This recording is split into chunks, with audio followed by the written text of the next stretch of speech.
For many years, this remote British territory of South Georgia was at the heart of the global whaling industry. Now it's a very different story. Whales have returned, and the island is being seen as a beacon of hope for worldwide conservation.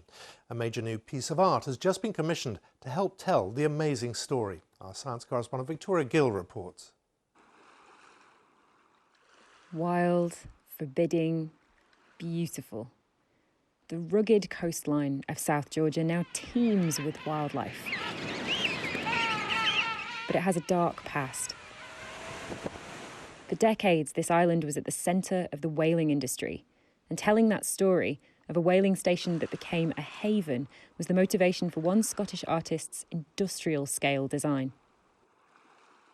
I was kind of fortunate because I struck upon this idea quite early on. I always think that's a kind of lucky thing. And the idea just seemed to cascade. Inspired by the rivets that held together whaling ships and the barnacles that cling to the whales themselves, Michael Visocchi's idea is called Commensalis, the spirit tables of South Georgia. Like so many projects, this has been delayed by the pandemic. But the island's government and the South Georgia Heritage Trust will begin working with Mr. Visocchi on its development in 2021. It'll be situated at Grytviken, the largest whaling station on the island. The many tourists who visit the island every year on cruise ships will all come into Grytviken. At the moment, they see the remnants of a whaling station. It's quite difficult for them to understand it.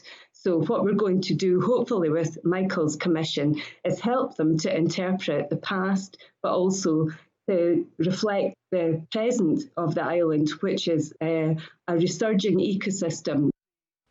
Once caught here in their thousands, humpbacks and even rare blue whales are now returning to South Georgia's waters. So this site, the charity says, is an all-too-rare beacon of conservation.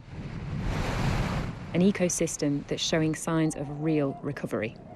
Victoria Gill, BBC News.